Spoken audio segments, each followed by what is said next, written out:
que te brinda, además del mejor combustible, un lugar placentero donde disfrutar de un café, una merienda al paso, con la mejor atención. Recibimos todas las tarjetas. Con YPF Serviclub, todas tus compras suman y obtenés promociones y descuentos. Cambio de aceite, chequeo integral en YPF Boxes, que podés pagar con naranja en 6 cuotas sin interés.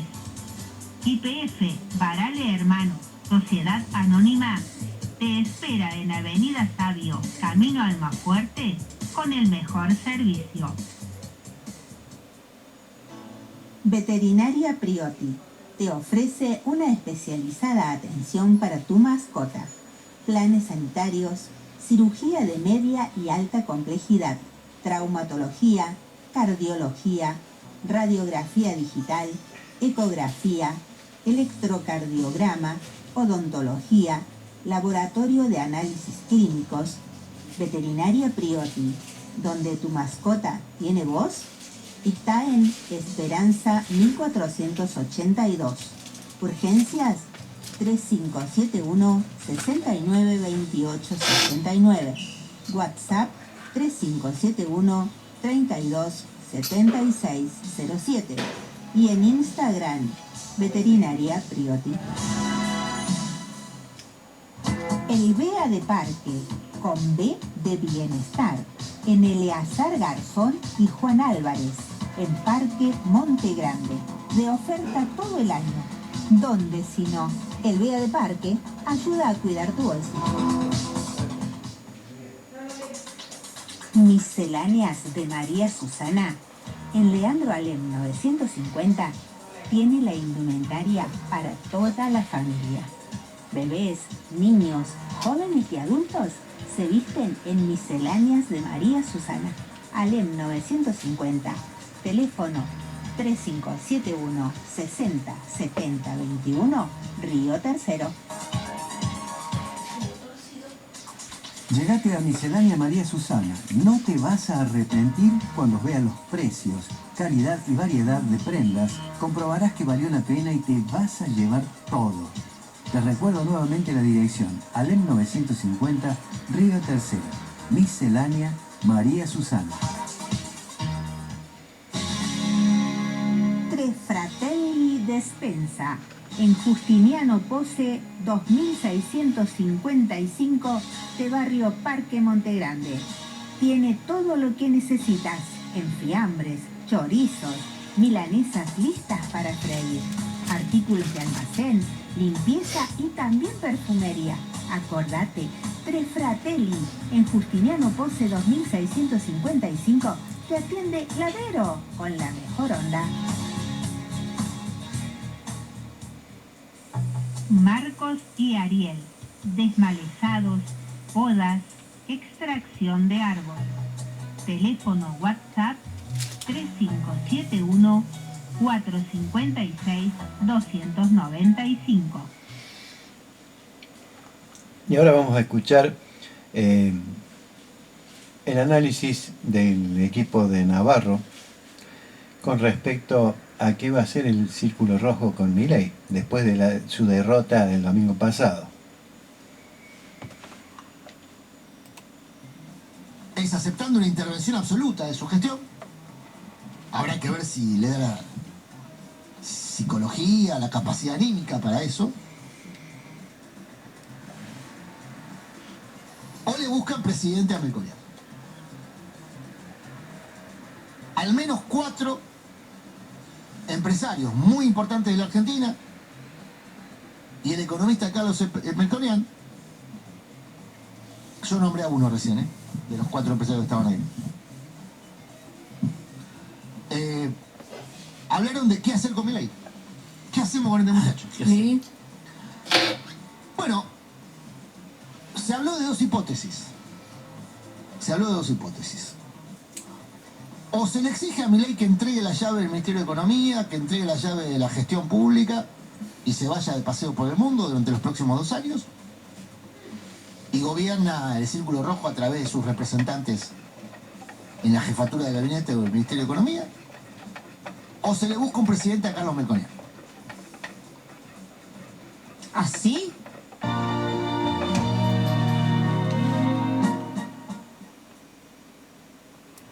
Así. De eso se habló el fin de semana en este lugar. Pueden chequear con la lista de invitados. Para entrar a este lugar tenés que pasar Por varios filtros. por el filtro de seguridad del Qué hipódromo de San cagada, yo Isidro. pensaba ir. No, igual. Vamos, Si sí. vas completa, puedes ir. Lo único Claro. que te queda registrado. Es como cuando entras a... O sea, vos... Si voy haces sin así, tenés plata- si vas con efectivo te miran mejor, ¿viste? No, Porque claro. ahí todo Claro. Barrani diría, ¿no? Malatón. Todo Barrani. ¿Cómo les gusta el efectivo, no? ¿Por qué? Y porque tienen casi todo sin declarar. O sea, porque además de todo son chorros.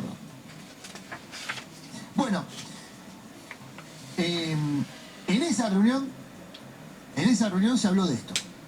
Se habló de esta tormenta perfecta que acabo de describir. De que el gobierno está en un callejón sin salida. De que la única forma que podría mantenerse en pie, Milei, es aceptando una intervención absoluta de su gestión. Habrá que ver si le da la psicología, la capacidad anímica para eso. O le buscan presidente a Melconian. De una. ¿Quiénes están postulando para esa presidencia que en principio tendría que ser transitoria?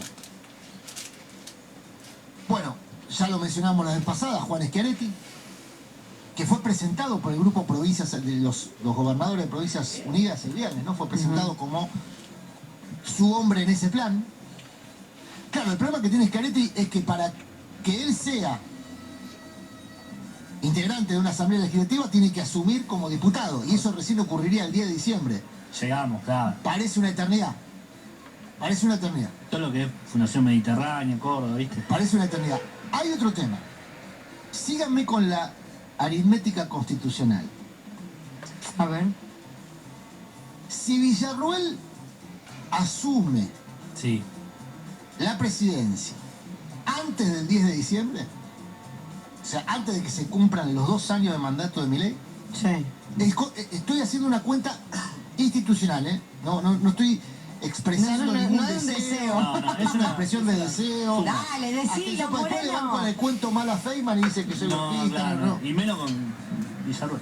Y mucho menos con Villarruel. Si hay algo que no deseo Es es que que Villarruel sea presidente de Argentina. Me parecería una tragedia absoluta que alguien que reivindica la dictadura genocida llegue a máxima instancia institucional del país. Me parecería una tragedia absoluta. Pero la aritmética electoral es la siguiente. La aritmética electoral es la siguiente. Si Villarruel asume por renuncia Ok. del presidente antes del 10 de diciembre, como no se cumplieron los 2 años de mandato y ella integra el Ejecutivo, integra la misma fórmula del Poder Ejecutivo, tiene que convocar a Asamblea. elecciones. Ahí A está. elecciones. Tiene que convocar elecciones. Antes del 10. Si no se cumplen los 2 años de mandato. Ok. Si se cumpliesen los 2 años de mandato, a partir del 10 de diciembre, entonces debería o podría completar mandato Ok. como vicepresidenta a cargo del Poder Ejecutivo. Son 2 escenarios totalmente distintos. Ahora, el tema es que después del 10 de diciembre, la Asamblea Legislativa contaría con, por ejemplo, Schiaretti, que asumiría como diputado, y lo están impulsando como presidente de la Cámara de Diputados, en reemplazo de Martín Menem. Lo que lo pondría en la línea de sucesión. Si Schiaretti, como diputado por Córdoba, entra a la Cámara de Diputados y es elegido ya en marzo, por eso sigan en los tiempos, es elegido en marzo, no en diciembre, en marzo presidente de la Cámara de Diputados, podría ocurrir también en diciembre, pero en general los plazos son más largos, Schiaretti quedaría en la línea de sucesión, por debajo de Villarruel. Pero bastaría con que se determine que Villarruel, como parte del Ejecutivo, no puede reemplazar y completar mandato porque no hay acuerdo de la Asamblea Legislativa. Entonces, en la línea de sucesión queda Schiaretti como presidente de la Cámara de Diputados. Oh, qué quilombo. Todo esto se habló el fin de semana en un restaurante de San Isidro. No estoy contando otra cosa distinta a la que se habló el fin de semana. Mesa de arena, Sí. con algunas achuras, Sí, garrapiñando así. rico, se come rico, buen vino. Se hablaba de esto. Cálculos, se hacían cálculos. Bueno, entonces, O sea, no quieren saber nada. no. La opción, unos dicen, en esa reunión estaban los dos empresarios que más hicieron para que Milei llegue a ser presidente. Uno lo incubó durante 2 meses en su hotel y el otro lo tuvo en su plantilla. Y ahora que no lo quieren más, se No, están son desentendiendo. los que lo quieren balizar. Son los que dicen, che, con Guillermo Franco como jefe del gabinete y un reemplazo de Toto Caputo estamos bien. Milei no jode. Decían estos. Lo mandan a cuidar la abeja. Lo mandan a pasear. Lo mandan a pasear, a cuidar la abeja. Y nosotros decían, me parece que por su psicología no va a pasar eso, no va a funcionar así. Él se va a querer meter. ¿Por qué? Porque tiene muy presente que la semana pasada, esto es muy importante, la semana pasada, en varias reuniones privadas que tuvieron el viceministro de Economía, de origen chileno, Mesa. no, Mesa. Massa. No. Massa era el de anterior, no hagas lío. No, ¿cómo era? Perdón. No, Daza, Daza. perdón, madre. ¿Pasa? No, Massa, pará, hiciste lío. No, Vas escuchando verdad de En Filipino. esta no Yo tiene lo nada que que ver. hice. Vas a entender. Mala mía, No mala mía. digo que no lo hayan consultado, ¿eh? De hecho, Massa estuvo. Mira, ahora me está. Ay, qué quilombo. Massa estuvo en un asado el fin de semana pasado, le preguntaron por la caducidad del mandato y dijo que él no lo veía. No que no veía que fuese a ocurrir, sino que le parece que al peronismo eso no le serviría. La caducidad anticipada, porque todavía está tramitando su interna. Entonces, Massa le preguntaron esto mismo hace 2 semanas en un asado. En Bolívar, si no me equivoco, digo, yo doy los lugares para que después vayan Para y que chequeen. después, Ustedes claro. que son periodistas, ¿eh? Ustedes que son periodistas vayan y chequeen. Pero creo que en Bolívar Massa dijo, a mí lo de la salida anticipada de Milei no la veo, porque el peronismo está tramitando su interna, ganó Axel, eso lo posiciona, pero habría que pasar el 1 de octubre, ver cómo evolucionan los hechos. Daza Ahí estuvo está. diciendo la semana pasada en un desayuno con empresarios lo mismo que venía diciendo Toto Caputo en los mismos ámbitos. Que todo este lío lo inició Milei cuando decidió terminar de manera apresurada, tumultuosa, con el tema de las LEFIs. De esas letras.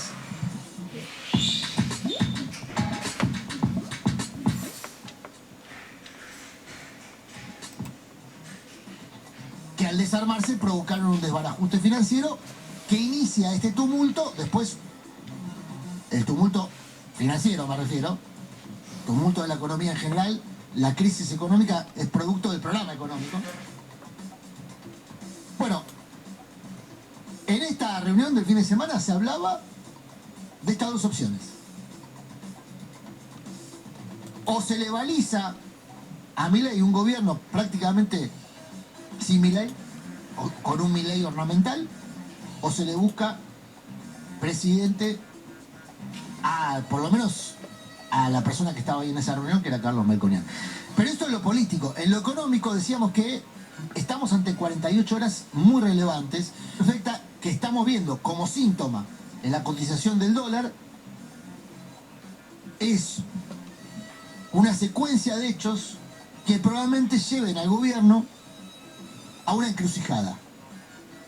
O profundiza el modelo, y hoy a la noche anuncia, entre otras cosas, como se especula, como anticipó Juan Carlos de Pablo, uno de los confidentes de Milei, de los fines de semana de ópera y chupi en Olivos. Sí, como Horario Solá lo dijo.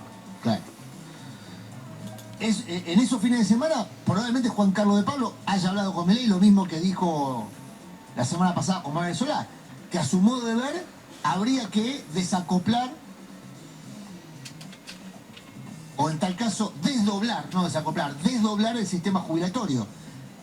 Unos 3 millones que completaron sus aportes, que reciban una actualización indexada en sus haberes jubilatorios, en tanto que los que accedieron a la jubilación, otros 3 millones y medio de personas que accedieron a la jubilación por moratoria, tengan congelados sus haberes.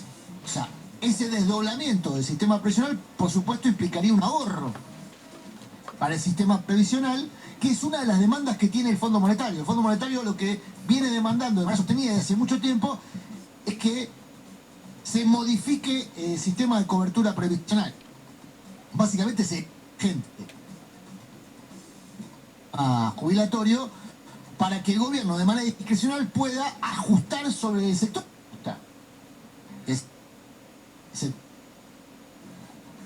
Pero que lo haga de una manera más heterogénea. ¿Por qué? Bueno, porque hay jubilados vilejeses, ¿no?, que cobran el 80% de jubilaciones que son muy altas y quieren cobrar más. Y no les importa a otras personas que no lleguen ni siquiera a la semana, ya no a la quincena, a la primera semana del... Es el problema de cuando gobiernan estos tipos, cuando gobierna la élite. Gobiernan para ellos, para el 2, 3, 4% de la población. Y solo les importa a ellos, no les importa otra cosa. Y después, si estalla el país, maniobran de manera tal de trasladar el costo de sus errores a las mayorías, que son los que terminamos pagando las deudas de estos tipos. Hoy hay 60.000 millones de dólares de deuda con el Fondo Monetario, la deuda de Macri, la deuda de Milei, la vamos a pagar nosotros. O sea, ellos se llevan los dólares, ellos licúan sus deudas, lo que contaba antes de Clarín, licúan sus deudas con devaluaciones y el costo lo pagamos nosotros. Por eso no hay que dejarles más el gobierno a estos tipos. No hay que dejarles nunca más el gobierno a estos tipos.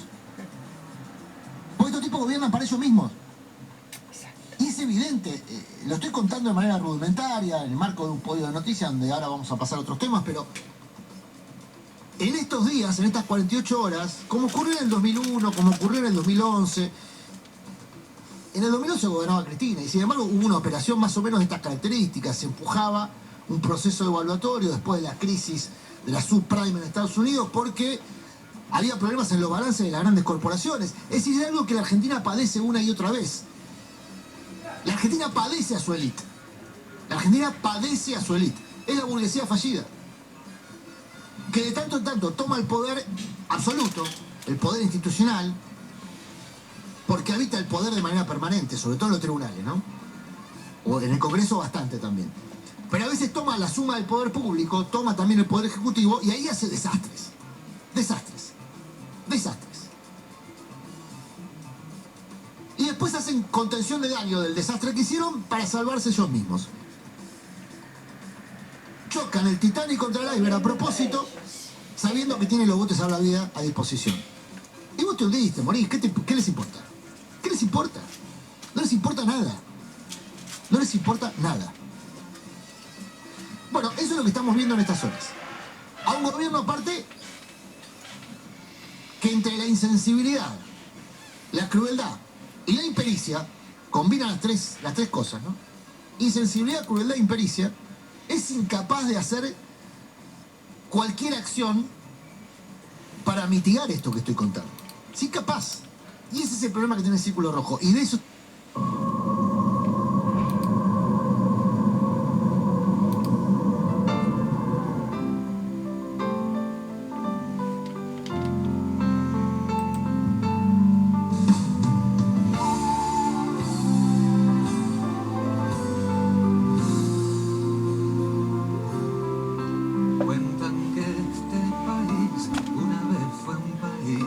Agradecemos a Radio El Destape por permitirnos compartir con ustedes algo de su programación para mantenerlos informados a todos aquellos que no tienen acceso al canal de Radio El Destape, porque no tienen cable o porque no tienen la TDA terrestre.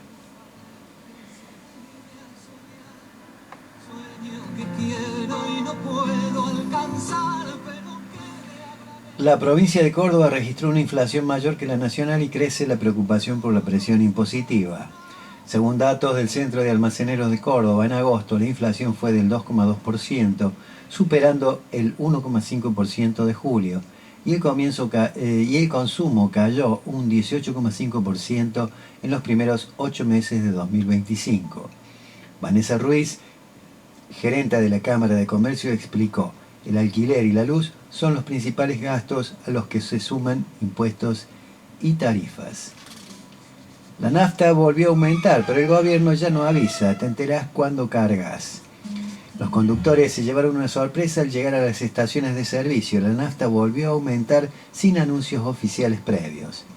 En los últimos meses se registraron varias subas en los precios de los combustibles, especialmente a fines de agosto y comienzos de septiembre de 2025.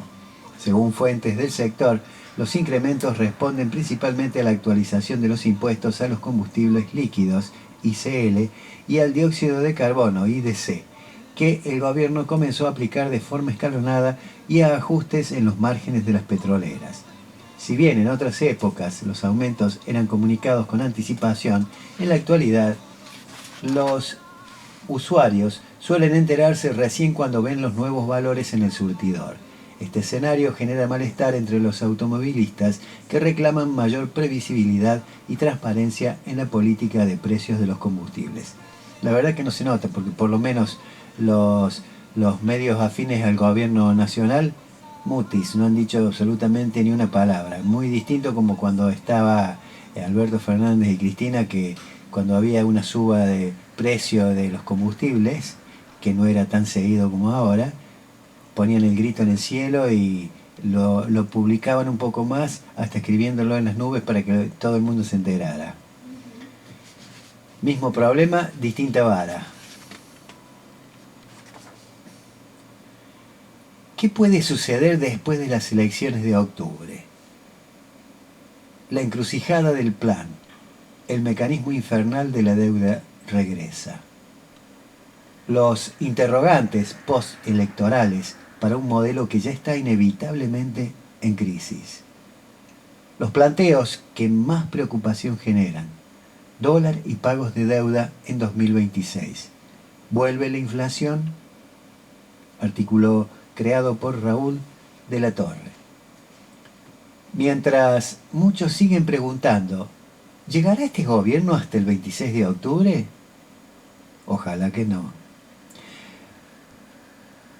Otros empiezan a plantearse el interrogante: ¿y qué hará el gobierno con resultado favorable o en contra en las elecciones a partir del 26 de octubre? Porque hay algo que no deja lugar a dudas. Estamos en una crisis económica ya desde antes de las elecciones bonaerenses que el gobierno no logra controlar y que sigue creciendo sin que el gobierno arriesgue a hacer algo muy diferente para enfrentarla. Es más, su principal argumento, ahora como antes de las elecciones del 7 de septiembre, sigue siendo el mismo: negar la crisis. ¿Podrá mantener esa misma postura negacionista después del 26 de octubre? Hay razones para creer que no, incluso si se diera el improbable escenario de un resultado exitoso para el gobierno en las legislativas nacionales del 26 de octubre. Lo que resulta evidente es que la táctica oficial es hacer todo lo que sea posible para mantener el dólar mayorista por debajo del límite superior de la banda de flotación hasta el fin de semana de las elecciones. Esa ha sido su política hasta acá y, más allá de la evaluación de sus consecuencias, no consideran aconsejable cambiarla en los días previos a los comicios, al menos, creen, para llegar competitivos a la elección.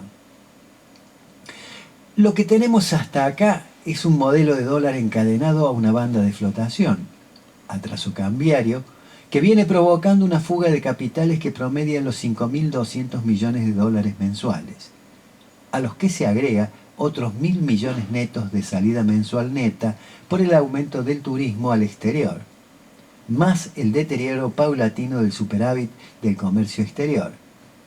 Las importaciones crecen 31,7% respecto de 2024. Las exportaciones apenas el 4,6% hasta julio. Esta pérdida de divisas, producto de la fuga y la caída de la competitividad, se compensa con mayor endeudamiento. Este año se obtuvo un crédito adicional de 20.000 millones de dólares del Fondo Monetario Internacional. Ya ingresaron 14.000, sin que del anterior se hayan pagado nada más que los intereses. Es crecimiento de deuda bruta y neta. El único mérito que exhibe el modelo es haber contenido la inflación mensual por debajo del 2% mensual, pero al costo de una brutal recesión, fundamentalmente en la industria, construcción, turismo interno y comercio, y deterioro de los ingresos de la población, incluidos los jubilados. De los tres elementos que el economista y sociólogo Jorge Molinero suele describir como el mecanismo infernal de las crisis recurrentes de la economía argentina, inflación, deuda y fuga, el único que estaría parcialmente ausente en la situación actual es el de la inflación. Por eso es que cabe preguntarse, ¿será la nueva etapa que se abre desde después del 26 de octubre la del regreso de la inflación, completando el ciclo infernal para reiniciarlo nuevamente? Si esto fuera así, habrá que prepararse para un escenario de profundización de la crisis, sobre todo del empobrecimiento de la población, despidos, precarización laboral, pérdida de poder de compra de los salarios. O, mejor que ello, prepararse para enfrentar y terminar con un modelo económico que siempre termine igual. Después del 26 de octubre, el gobierno de Javier Milei enfrentará posiblemente dos presiones inmediatas. Una, la presión cambiaria, porque la demanda sigue tendiendo a crecer y la oferta o ingresos de dólares se estanca. La única fuente activa de ingresos de dólares sigue siendo el endeudamiento, y no en el mercado financiero que sigue cancelado para Argentina, sino el institucional concentrado en el Fondo Monetario Internacional y el gobierno de Estados Unidos. ¿Le asignarán estos organismos más disponibilidad de crédito al gobierno argentino? Difícil que lo hagan sin pedirle, al mismo tiempo, un salto en la paridad cambiaria, que de algún modo modere la demanda, es decir, que de un modo u otro devalúe.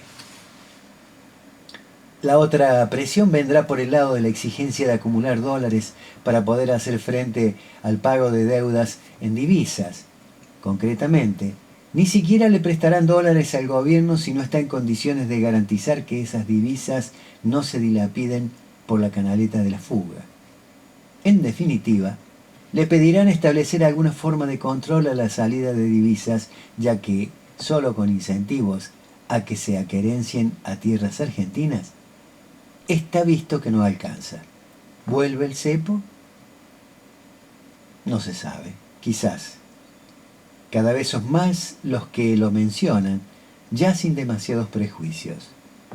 En el 2026, el país debe afrontar vencimientos por 19.400 millones de dólares, de los cuales unos 6.600 millones vencen en el primer bimestre, según cálculos del Departamento de Estudios del Banco Provincia. Ya no es un tema de cumplir con las metas el acuerdo con el Fondo Monetario Internacional, sino de cumplir con los acreedores y no caer en default. ¿Habrá refinanciaciones? Sin duda. No todos los vencimientos del año se deberán cancelar, pero solo por pago de intereses la cuenta a pagar es suficientemente importante como para entender que, en las condiciones actuales, el gobierno no podría hacerle frente.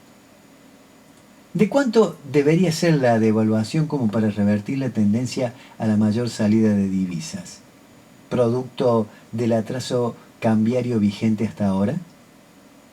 Según sea la respuesta a esta pregunta, será la magnitud de la inflación que, se espera, podría provocar la corrección cambiaria. No será nula, porque el pass-through, traspaso de la devaluación a precios, sigue existiendo, aunque no sea la paridad cambiaria la variable determinante de la inflación, como creen los fanáticos en el ancla cambiaria como determinante de la solución al problema. No será de uno por uno, 20% de devaluación, 20% de aumento de precios, ni más que proporcional, como ocurrió varias veces en la historia no tan lejana, porque existe una retracción del consumo impuesta por la caída de ingresos que atenúa las posibilidades de traslado a precios. En buena medida, el impacto en precios se vinculará a las expectativas. Cuando Eduardo Duhalde aplicó en 2002 una corrección cambiaria del 250% en la salida de la convertibilidad, el traslado a precio fue de apenas el 40%. Además de la recesión imperante, después de una década de convertibilidad, se había perdido parcialmente el reflejo de aumentar por las dudas. Hoy, tras apenas unos meses de inflación moderada y una devaluación que casi todo el país pronostica, los aumentos por expectativas solo esperan la autorización para saltar a la cancha. El ciclo del mecanismo infernal de la deuda, fuga e inflación está a punto de reeditarse con la llegada a escena de su tercer integrante. Y un gobierno dispuesto a defender su modelo teórico antes que a admitir la realidad de su fracaso. Lo mismo que hizo Domingo Cavallo con la convertibilidad en 2001. Solo puede hacer más dolorosa la crisis. El fracaso de esta política económica le está saliendo muy caro a la población. Sin embargo, una porción nada menor del costo todavía está por pagarse. La cuenta llega en los primeros días de noviembre, cualquiera sea el resultado para el gobierno de las elecciones del 26 de octubre.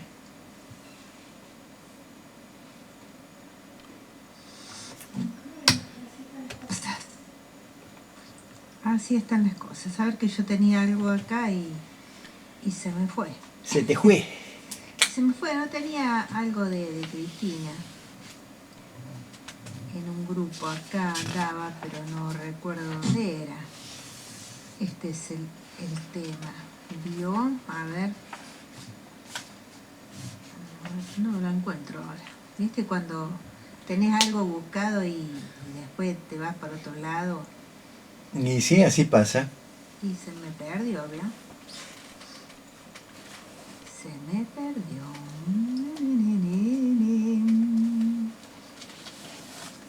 Che, qué macana. Y si no, pasamos a la biografía no autorizada de Schiaretti, Dale. que es bastante larga y para que la gente no se olvide, tenga memoria.